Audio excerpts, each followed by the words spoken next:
अपना हुर्मुज़ में बारूदी सुरंगें बिछाने वाली हर कश्ती को तबाह कर दिया जाए। सदर ट्रंप का अमरीकी बहरिया को नया हुक्म।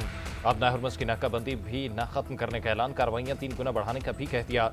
सोशल मीडिया पर बयान में कहा कि छोटी हुई बड़ी हर कश्ती को निशाना बनाया जाए। अमरीकी माइन स्वीपर्स अपना हुर्मुज़ को साफ करने में मसरूफ हैं। यह भी दावा किया कि ईरान के तमाम 159 बहरी जहाज समंदर की तह में जा चुके हैं। अमरीकी सदर डोनाल्ड ट्रंप का ईरानी रहनुमाओं में इख्तलाफात का दावा, कहा तेहरान में सख्त गिर और नाम नेहाद इतदाल पसंदों के दरमियान शदीद इख्तलाफात हैं।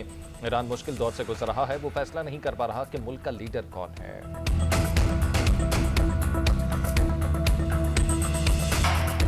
ईरानी क़यादत ने अमरीकी सदर ट्रंप के दावे की तरदीद कर दी। सदर मसूद पज़ेशियान और स्पीकर बाकर कालिबाफ का कहना है कि ईरान में कोई बुनियाद परस्त या इत्तेदाल पसंद नहीं। हम सब ईरानी और इनकलाबी हैं। कौम और हुकूमत में आनी इत्तेहाद और रहबर इनकलाब की मुकम्मल इताअत है।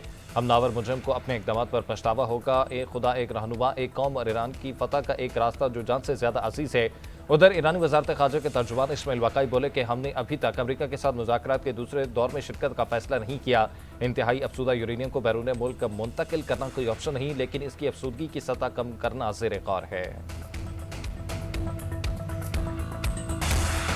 हिम्मत है तो अमरीकी बहरिया के जहाज अपना हुर्मुज़ के करीब आकर दिखाएं। ईरानी क़यादत का अमरीकी सदर ट्रंप के बयान पर सख्त रद्द-ए-अमल। ईरानी अदलिया के सरबराह गुलाम हुसैन मोहसिनी कहते हैं, पासदारान की तेज रफ्तार कश्तियां और समुद्री ड्रोन्स अमरीकी बहरी जहाज़ों को तबाह करने के लिए इंतजार कर रही हैं।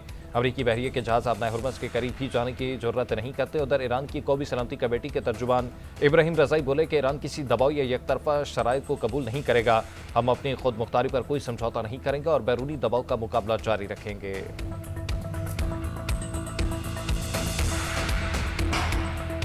ईरान का अपना हुर्मुज़ से गुजरने वाले जहाज़ों से लेने वाले टोल टैक्स मरकजी बैंक में जमा कराने का दावा। ईरानी न्यूज़ एजेंसी के मुताबिक ईरानी पार्लियामेंट के डिप्टी स्पीकर का कहना है कि टोल टैक्स से हासिल होने वाली पहली आमदनी मरकजी बैंक के अकाउंट में जमा करा दी गई।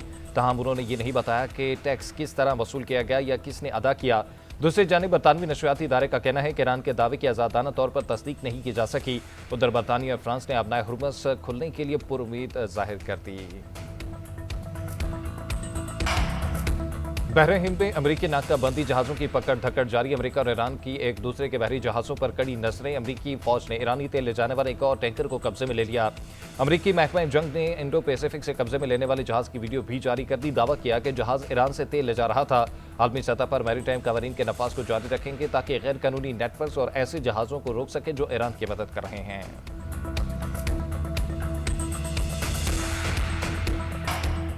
ईरान ने आबना हुर्मुज़ में 2 बहरी जहाज़ों पर कब्जा करने की वीडियो जारी कर दी। रॉयटर्स ने दावा किया कि तेहरान ने आबना हुर्मुज़ से 70 कंटेनर्स कब्जे में लेकर बंदरगाह मुंतकिल कर दिए। उधर वज़ीर ख़ारजा अब्बास इराक़ची का कहना है कि खलीज फारिस और आबना हुर्मुज़ में अदम इस्तेहकाम की वजह से अमरीका और इसराइल की जारहियत है। ईरानी साहली रियासत होने के नाते बैनुल अक़वामी कानून के तहत अपनी सलामती और मफादात के दिफा के लिए इक़दाम कर रहा है, जिसके नताइज की जिम्मेदारी जारी कुव्वतों पर आयद होती है। जनूबी कोरिया के खसूसी एलची से मुलाकात में अब्बास इराक़ची ने जोर दिया कि दीगर ममालिक अमरीका और इसराइल के हमलों की वाज़ेह और सख्त अल्फाज में मज़म्मत करें।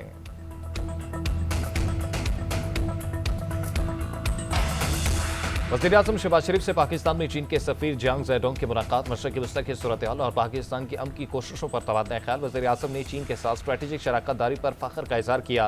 कहा, चीनी क़यादत के साथ करीबी ताउन जारी रखेंगे ताकि ताल्लुकात मज़ीद मजबूत हों। वज़ीर-ए-आज़म ने चीनी सदर और वज़ीर-ए-आज़म के साथ नेक तमन्नाओं का इज़हार किया। चीनी सफ़ीर ने खित्ते में दीर पाम के लिए पाकिस्तान की सफ़ारती काविशों को सराहा। दोनों ममालिक के दरमियान दोस्ती को मज़ीद मुस्तहकम करने के अज़्म का था। मुलाकात में नायब वज़ीर-ए-आज़म इसहाक़ डार समेत आला हुक्काम भी शरीक थे। लाहौर के इलाके इजरा में 3 बच्चों के कत्ल का मुअम्मा हल। मां ने ही अपने बच्चों के कत्ल का एतराफ़ कर लिया। एक 4 साला बेटा, एक 5 साला बेटी और एक 1.5 साल बेटी शामिल। मुलज़िमा ने खामद पर इल्ज़ाम लगाया कि वो जिस्म फरोशी पर मजबूर करता था। पहले खुदकुशी का इरादा किया, फिर सोचा बच्चों का क्या होगा। मुलज़िमा के मुताबिक बच्चों के गले काटने के लिए 3 रोज़ पहले नई छुरी खरीदी। पुलिस ने वाक़े के बाद मशकूक बयानात पर वालदा, वालिद और चचा को हिरासत में लिया था। तफ्तीश के दौरान बदकिस्मत मां ने एतराफ़ कर लिया।